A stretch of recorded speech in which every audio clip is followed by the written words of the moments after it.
కానీ ఇప్పుడు వచ్చిన cinema Revanth Reddy after flop disaster.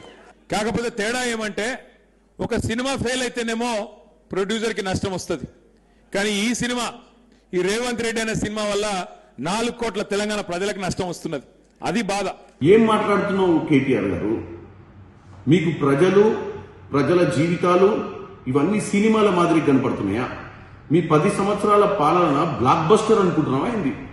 అప్పుల రాష్ట్రంగా అప్పులు చేసి మిగులు రాష్ట్రాన్ని అప్పుల రాష్ట్రంగా దిశగా నడిపించి ఒక ఫ్లాప్ రాజకీయం చేసిరు. మీరు కోలుకోలేని పరిస్థితికి తీసుకొచ్చారు. మీరేమనుకుంటారు? మేము ఏమంటారు, వెనుకట ఏదో షోలే సినిమా లెక్క మేము చాలా రోజులు నడిపినాం అనుకుంటారు.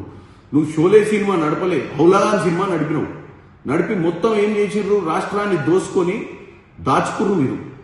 ఇవాళ మీరు వచ్చి రేవంత్ రెడ్డి గారి 2.5 ఏళ్ల పాలన గురించి మాట్లాడటం విడ్డూరంగా ఉంది.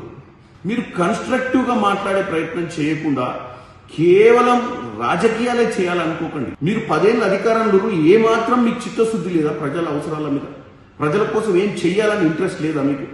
దయచేసి కేటీఆర్ గారికి, హరీష్ రావు గారికి చెప్తున్నా, మీరు మళ్ళీ మీ బ్లాక్ బస్టర్ మూవీని రిలీజ్ చేయాలన్నా, ఈ రాష్ట్రంలో రీమేక్ చేయాలన్నా, లేకపోతే పార్ట్ 2 తీయాలన్నా మీకు కొద్దిగా ప్రజల మీద ప్రేమ ఉండాలి. ప్రజా జీవితాలు సినిమాలు కావు, ప్రజా జీవితాలు వాస్తవాలు.